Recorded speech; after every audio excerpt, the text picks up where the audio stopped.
What is up, friends? My name's Georgie. I'm a breathwork coach and physiotherapist in training, and I've made it my mission to spread the power of the breath to the masses.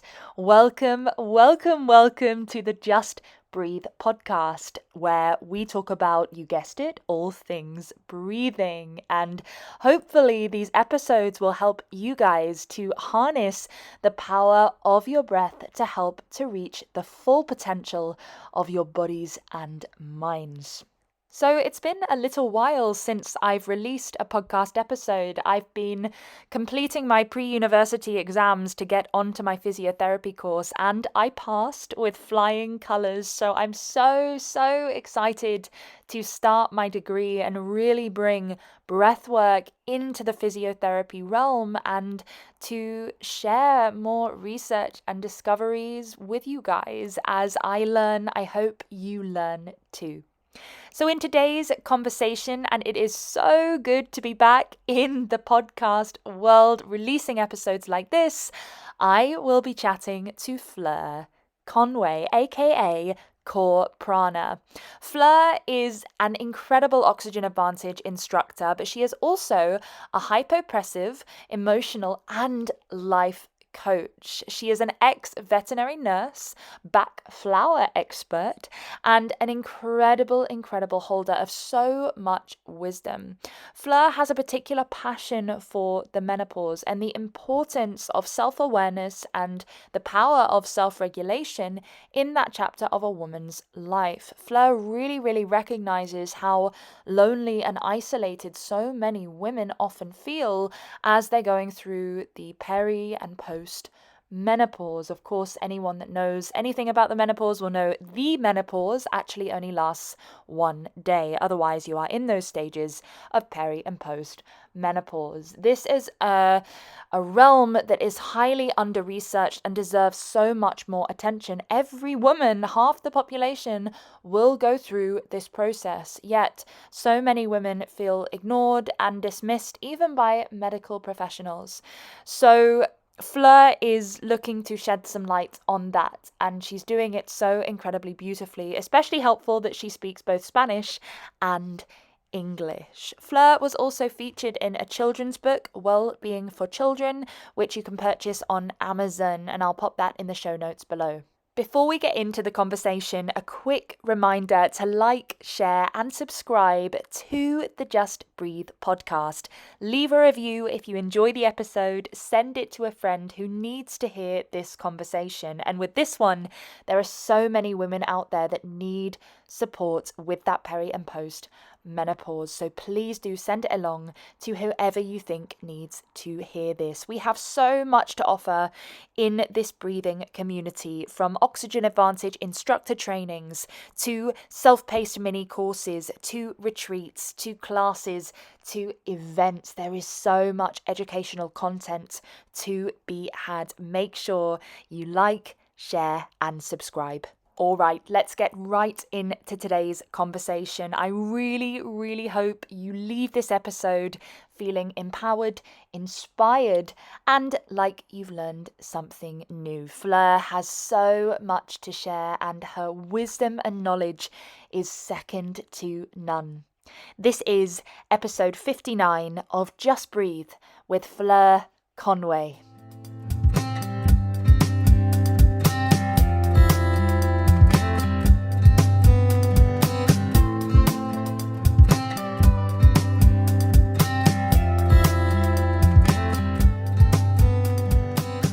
What's up, Fleur? How's it going? Hi, how are you? Thanks for asking me to join you. Yeah, thank you. I'm really good. Awesome to connect again since the study. For any listeners that don't know, Fleur kindly had me assisting her in an amazing study on the menopause and functional breathing. And we had some amazing results too, pretty quickly. We did. I mean, I haven't had time yet to go through all the questionnaires that we've Yeah. had, but the feedback was absolutely amazing. Yeah. So many women had so many changes. Yeah. So And yeah, it's absolutely brilliant. it's a big topic, and I wanted to bring you on because obviously I am really diving deeply into menstruating women and self-regulation. And as I told you before we started recording, and when we spoke previously, when I'm creating courses or content and things like that, even if I start to touch on the menopause, I just have to retract because it's too big a topic and I can't go into that without getting vague on menstruating women. So I know you have so much knowledge of it, and of even from your own experience. Is that even what triggered you into breath work in the first place, was menopause? No, the breath work really came in from when I trained in low pressure fitness. Okay, yes. Because we work with the posture, with breath work, with the hypopressives, the abdominal vacuum. Yeah. And because we were working with breath work, you know, I started thinking, okay, you know, we are focusing on our breath when we're doing yoga or when we're meditating or we're doing low pressure fitness, but what actually happens to our breath, you know, the 23 hours left of the day and night. So that is where I actually started thinking, okay, I want to really go in deeper and to know more about our breathing. And that's where I came across Patrick's work, James Nestor's, the book, Breath, and Oxygen Advantage. Yeah. And I remember you saying as well, you saw quite a difference in your fitness levels when you first started, right? Because what could you explain to people listening what the low pressure fitness is, just before we do go any further? Well, low pressure fitness is a fitness regime where it's basically focused on hypopressive exercises. So we focus a lot on posture, on re-educating a good posture, also working the diaphragm. So that is why also I'm very much in touch and, you know, how the diaphragm works and to make sure that it's not tense or that it might need strengthening, but also managing intra-abdominal pressure and the pelvic floor. And also we have neurodynamic exercises, which are different positions of the hands or even of the legs. So we're working the nerves that go down, for instance, you know, from our neck right down to our fingers. So it's a whole, well, it's like a fitness method, you can call it. And it takes everything into account. And we also, you know, work with the different, depending on the exercises, we're working with different muscle chains, the fascia. There's also myofascial release. So it's a very, very complete. Okay. And with the breath work that we do, I mean, we also train with mask. We also train, for instance, with these little apparatus. This It looks like a snorkel. Yes, but it doesn't come up here. Yeah. Okay, so this is a mouthpiece. Yeah. And here is a gauge where you can open or close. So you put this in your mouth. Yeah. And so it's basically for when you're exhaling, you can exhale with a little bit of resistance. So you're actually helping to develop your breathing muscles. In this instance, we would be using our exhaling muscles, but you can also do it on the inhale. Okay. And although here we would be using our mouth to breathe for these specific exercises, it doesn't take away that when we are breathing normally in our day-to-day, that we should be breathing through our nose. A lot of people get very confused on that. Yeah. You know, because in Oxygen Advantage, we're always saying nasal breathing. But if we want to do a specific exercise, we can use the mouth for specific exercises. Of course, because we're talking about, you know, longevity and breathing almost to gain unconscious competence in reshifting your habitual to nasal breathing. It doesn't mean the mouth is off limits and that you cannot use your mouth unless you are eating. ever. Not the case at all. That's really, really interesting, though. It sounds like a fitness model that is framed around actually, rather than just hammering your body, which in the Western world, so much fitness is, so many styles of fitness. And a friend of mine calls people in the Western world sensation seekers. You know, everyone wants to feel something, and hence the, you know, the popularity of the Wim Hof method as well in breathing, which I love. But again, it's not sustainable for the other 23 hours of the day, which is then not considered. So this sounds like it actually supports that longevity. Well, to be honest, low pressure fitness with the oxygen advantage, I mean, they just complement each other perfectly. Because in the low pressure fitness as well, we do the abdominal vacuum, which is we do the apnea on the exhalation. Which is a breath hold, for anyone that doesn't know, an apnea. Yeah, so it's a breath hold. So we're actually doing small breath holds as well when we're actually practicing the abdominal vacuum. Oh, wow. And the abdominal vacuum as well, what we're doing is we're also stretching the diaphragm. And also, well, it also has other implications as well, because the diaphragm and the pelvic floor, they work together. So there we are also working the pelvic floor, and we're also pulling a little bit the pelvic organs. So for instance, women, people that may have incontinence or prolapses, obviously depending on the grade of the prolapse, these exercises can help them a lot. Yeah, yeah. But we also have to maintain the posture. Posture is very, very important. You know, this is something that people don't realize. How we sit, how we stand, how we walk, and how our posture when we're actually doing the exercise is really like 50, 60, 70% of the actual exercise itself. Mm-hmm. Yeah, of course, because it's almost that foundation of where you begin any set of movement from. And I was just talking to a client about this today, how you can find most exercises, be it breathwork, yoga, fitness, whatever you want to call it, on YouTube for free. But it's not about the exercise. It's how do you do the exercise in your body with your breath, etc. And it's interesting that you talk about the pelvic floor, because for women, especially women approaching perimenopause, of course, menopause, for anyone that doesn't know, and Fleur will go into this, I'm sure, only lasts one day. A lot of people don't know that. Yeah. And otherwise we're in peri or post-menopause. But how important is an awareness, at least, of the pelvic floor for women entering that phase of their life? Well, really, we should be aware of our pelvic floor, whether we're male or female, and whether we are young or not so young. Because there are also a lot of sports that can damage and have a negative implication on the pelvic floor. Really? For instance, cycling is one of them. Running is another one. Jumping up and down, like playing volleyball. All these sports that, you know, there's a lot of up and down, jumping up and down, the running, you know, stuff like that. All the jolting. The impact. If there's, the impact, especially if there's not a good posture and there's not a good breathing pattern, that can have a negative implication on the pelvic floor. But also the way we sit.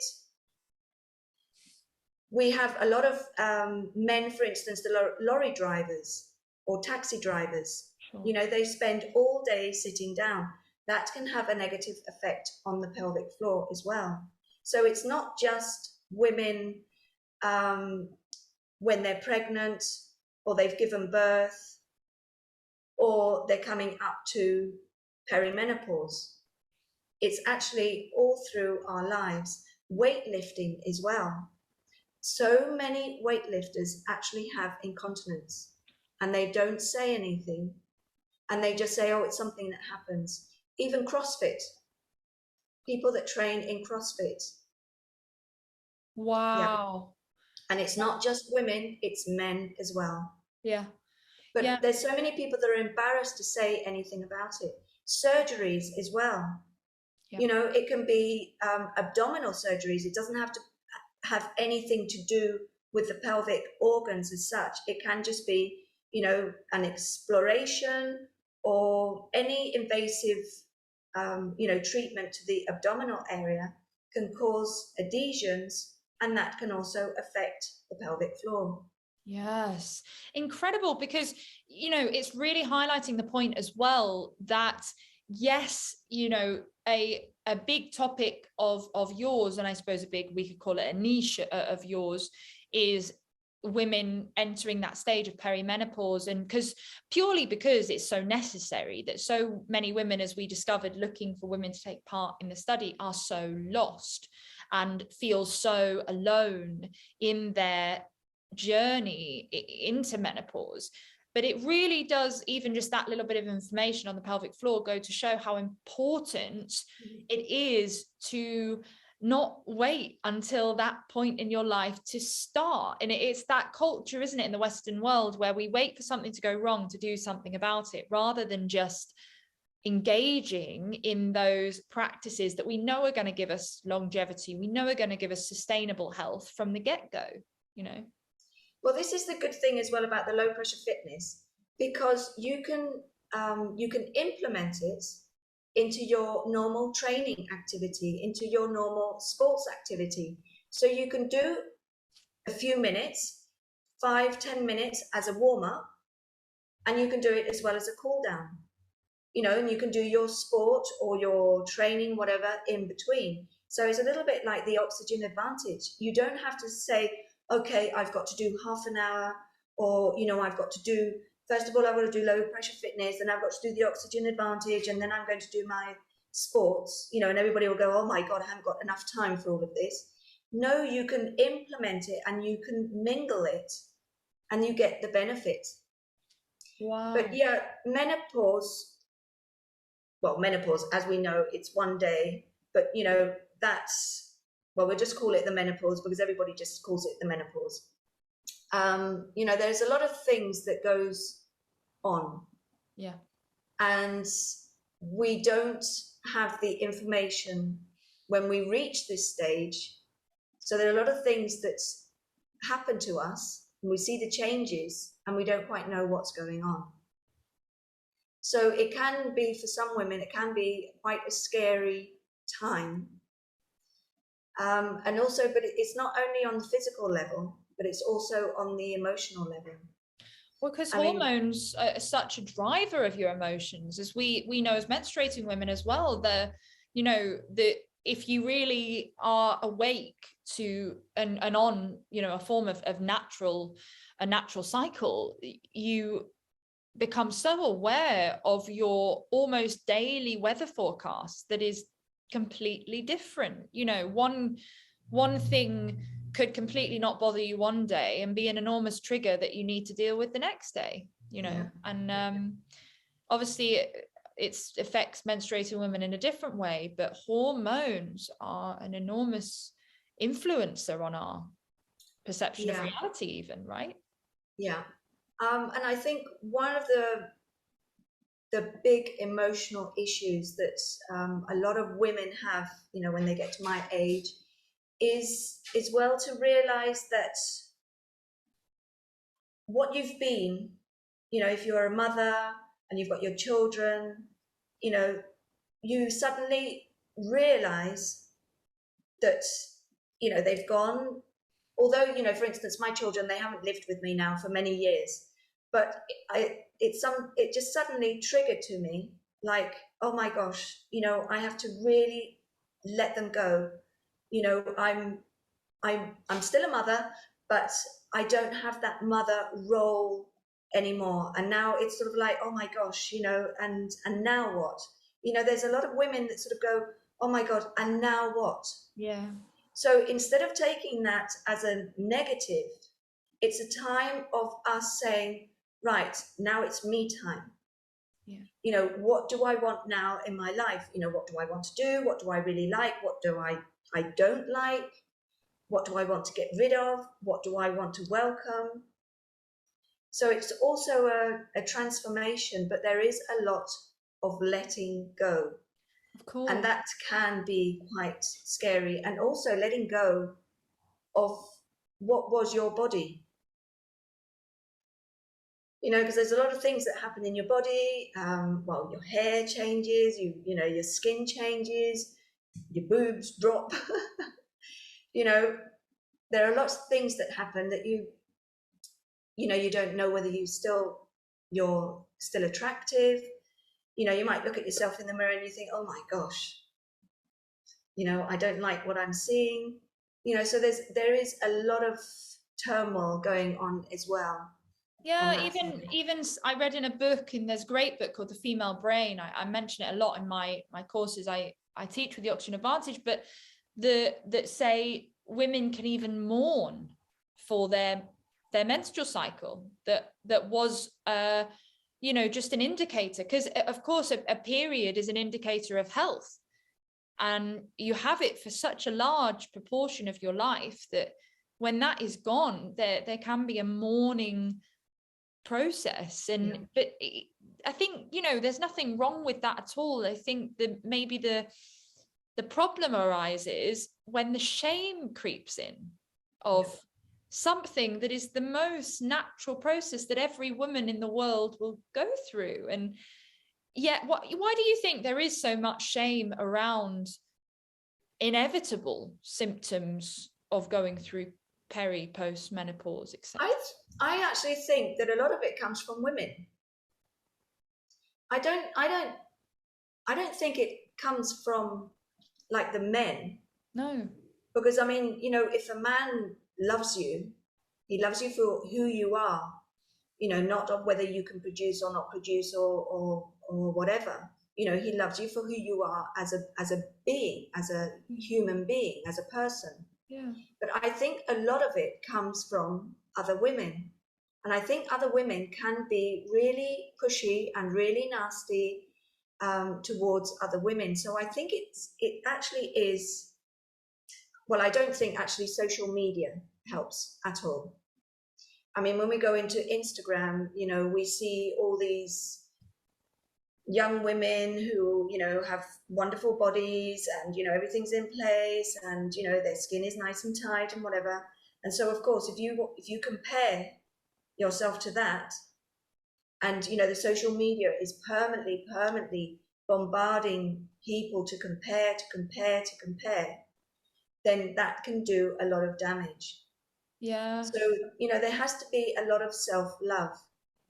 And I think I really believe that this is where, for instance, the breathing can reconnect us to ourselves and to bring us back to that self-love. Because there can be no self-love without self-awareness, really. Because if you don't have self-awareness, then you don't have anything to love, almost, in a sense, right? Because you're not aware of it. And it's that, I guess, maybe you do have to go step into the shadow a little bit further to actually discover that you can turn it into something that is of light. But there's so many women, quite rightly, that are terrified to make that step. Hence why, thank goodness for breathwork and practitioners like yourself that are willing to hold their hand and say, no, I'll walk, do you know what? I'll walk with you. Let's go together and let's see, with no judgment, with no comparison, and let's see what we can find. You see, this is the thing, you know, a woman's life, you know, we work, we're mothers, housewives, wives. So suddenly, when you've lost a part of that, you can feel lost. Because it's like, okay, children, that part is gone now. And for instance, you know, if you're having a lot of issues, you know, with the hormones, so even maybe even the sexual part has gone out of the window. It doesn't necessarily mean that it's gone out of the window forever, but maybe, you know, momentarily, or, you know, for a few months, or maybe a period of the time of the transition time. It's like, you know, there isn't that connection with our sexual part. So then, you know, many women feel that they have lost the contact with their partner, with their husband. So there's also that loss as well. Yeah. But it's where we have to come back into ourselves and find that self-love. And then with that self-love, we begin to flourish again. And our partners see us for who we are, not who we long to be or we wish we were. In a new chapter of life, because many people say menopause, that later stage, can be the best years of your life if you open yourself to, I guess, leap and the net will appear type thing. Yeah. It's a self-discovery again, because I mean, if you think, a woman's life can also be giving to others before you give to yourself. So when you get to the point where it's like you've got to give to yourself, you haven't been accustomed to do that. Right. So it's like, how do I do that? Can I give permission to myself to do that? Yeah. It's also a learning process. Right. But the breathing, the breath is the start. The breath is what connects all the dots. It's the bridge. That's why breathing is so, so important.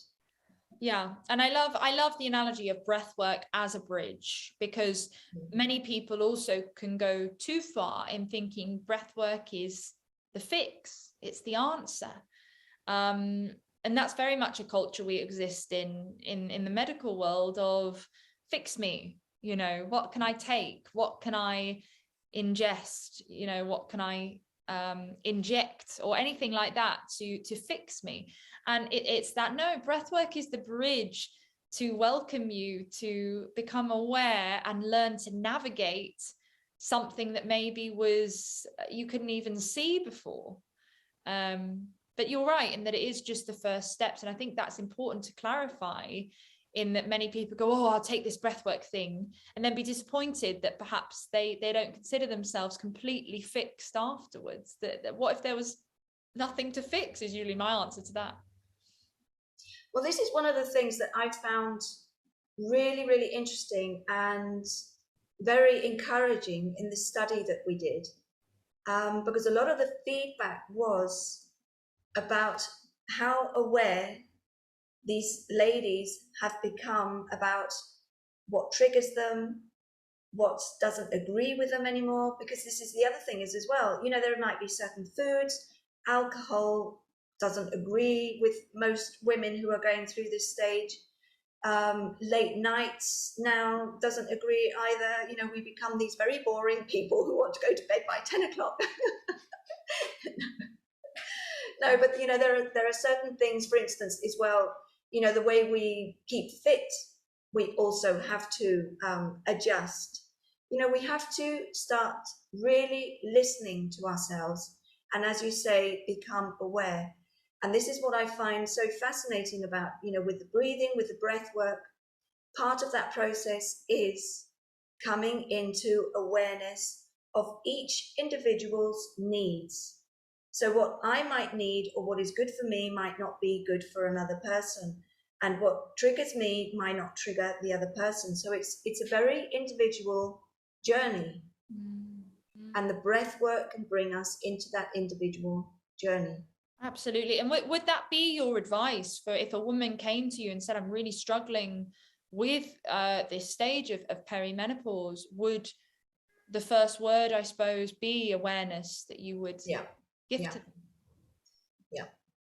Awareness. I mean, for me, I think, you know, awareness of how you feel on a physical level, awareness of how you feel on an emotional level, awareness of your thoughts, of your beliefs, of your behavior, how you interact with other people, with your relationships, awareness of what is around you, what triggers you, awareness of what you eat, what you drink, awareness. Yeah, because also it's what reality are you walking through, and what part of that reality are you dissatisfied with? Because unless you know that, how on earth, you're just guessing otherwise, which I think 95% of people do, menstruating or not, whether they're menopause or menstruating, sort of go, because there's so much information now. There's so much, too much, that we have, a cascade of options, that it's sort of like, well, maybe if that worked for her, I'll give it a go. And you can go that way, but it's the long way round, rather than just actually taking a step back, pausing and saying, well, what do I have? And then where can I go? And that must be an enormous factor of the beginning of when you're working with women in this way to help them navigate this stage. I always think that one has to go back to basics, Right. and keep things simple. Simplicity. A lot of people think that because something is simple, it's not powerful, it's not good enough, things have to be hard. No, it's actually the simple things that are actually the profound and the life-changing. And as well, for instance, like taking a pause, taking a step back, just stepping back and just observing, that is powerful in itself. Completely. And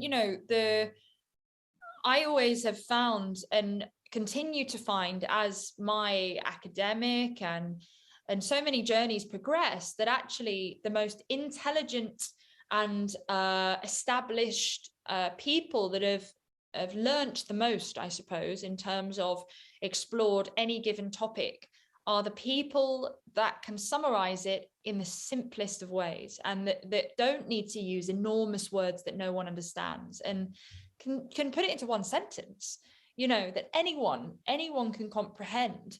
But it takes years and years of studying and knowledge to do that. And I find that applicable across anything in, the athletes even that I've worked with, that are the most incredibly accomplished over a long period of time, not a quick win.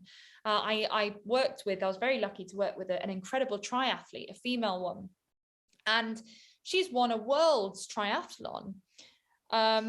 You'd never know, ever, because she is the quietest one sat at the back of her own party, Yeah. And I'm not saying that's a necessity, that, some personalities are bigger than others, but I found it consistent that the people that are so, they've been so far on their own journey of self-development, they don't need to say a lot or do a lot. It's so simple. It's a consistent thing. Life is much more simple than what we think. And when we start learning to be rather than to do, we're human beings, we're not human doings. And we spend too much time doing rather than being. And being is to be in oneself and to be able to, have that awareness and, to just be, to just observe, what's happening within oneself and what's happening around. I mean, I've always been very much in touch with nature and with animals. I mean, my original sort of professional background comes from working with animals. Yeah. And well, even when I was a child, I would come back from school and I would rather be with my animals rather than being with people, because I just loved observing them and being with them, and just being like they are. Animals are beings. They're not here, there, and everywhere like we are. We actually create our own problems. And the way we think about what is happening in the circumstances become our problems. But it's all our own process. Yeah. So the simpler that we can see what is happening within us and without us, without us, then the simpler and the easier life becomes as well. One incredible intention or sort of outlook is a better word for menopause as well, for that chapter that so many women almost dread, that it doesn't need to be that way, and it doesn't need to be so complicated. It doesn't have to be complicated at all. I mean, there are changes that we go through, and some women have more hot flushes. A lot of women have, they wake up at night, they can't sleep, but there is so much that we can do ourselves. And that, this gives us empowerment. it empowers us to be able to take control of what is happening with us. We don't have to always look outside of us. We have the tools ourselves. So, this is breathing is one of those tools. Our posture is one of these tools. The low pressure fitness can also be one of these tools, but especially the breathing and, being aware of our thoughts and being mindful of our thoughts and our emotions. But some women do need help from the outside, with HRT or whatever route they want to go down. Cool. But it doesn't mean that it has to be the dreaded time of our lives. It's a transformation. And okay, we might be a little bit wobbly, because we're going somewhere that we don't quite know where we're going.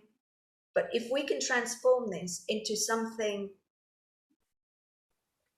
as a growth, as our internal growth, then it can be something that we actually flourish into. Yeah, to something that's not happening to you, but for you. Yes, exactly. Yeah. Right. Amazing. Good. Well, to finish off, the last, after from everything you've learned, I think, and this might be too big a question, but let's see how it comes out. That from everything you have learned, because you are so integrated into the wellness world, the breathwork world, everything, and having, been through and be going still, I suppose you don't really stop going through it, the experience yourself, what would you say to women approaching that stage of their life, or what might you have done differently, having been on the roller coaster yourself? Well, not differently, but you know what I mean. What yeah, well, I think what I would have done is I would have taken the time to read more about it, to learn more about it, to not expect that time to come to me, and then say, oh my God, what am I going to do? What's happening? No, it's to take the responsibility and say, okay, this is eventually going to come into my life, because it's a process. It's the same as a young girl of 6 years old eventually will have her period. Yeah. So why not give her that knowledge beforehand, so when she reaches to have her first period, she knows what's happening. Yeah. And it's the same with us. We have to take responsibility of ourselves. And that means on knowledge and also of looking after ourselves. So when we come to this period, we have the knowledge and we have the tools and we are prepared. Yeah, it's autonomy, right? Over that journey rather than a slow moving car crash. Yes, no, and it's a lot of it is taking the responsibility, but not responsibility as a burden. Yeah. Responsibility as, I am empowered because I take responsibility of myself. Yeah. So I don't have to rely on the outside to give to me. I can choose whether I need to have help from the outside or not. But because I have the knowledge myself. Yeah. And I have the tools myself. Yeah, completely. Oh my gosh, I'm so excited for, I know, and that's why I was set on a podcast, that you will create the most incredible course at some point for women experiencing this to actually have access to what will be a growing community, but not of fear and shame, but of support and of guidance. Yeah, and empowerment, and having those tools from all these different angles, from the physical, from the emotional, the mental, and even the spiritual side. Yeah. Because it touches all those areas. Yeah, absolutely. Amazing. Fleur, how can people find you if they want to get in touch straight away? I know the course is something in the early stages and it's developing and it's not available yet, but it will be soon, depending on when you're listening.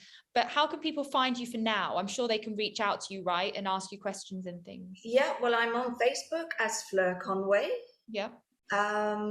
My email address, if anybody wants to get in touch with me, is coreprana. That's COREPRANA @ protonmail.com. Yeah, I'll pop that in the show notes. Yeah, okay. And then my Instagram, but I mean, if you want, you can write it all down I'll rather write that than, down. yeah, Yeah. much So easier. what's the best place to message you? Do you prefer email or Instagram or Facebook? I do actually prefer email. I check my email sometimes, Instagram. I might be on Instagram and then, I might say, okay, time out now. Yes, yes, yes, as we all need. Yeah, the balance, Yeah. definitely. Okay, cool. So email. So do email Fleur if you have any questions or you're going through the menopause yourself and you want to reach out.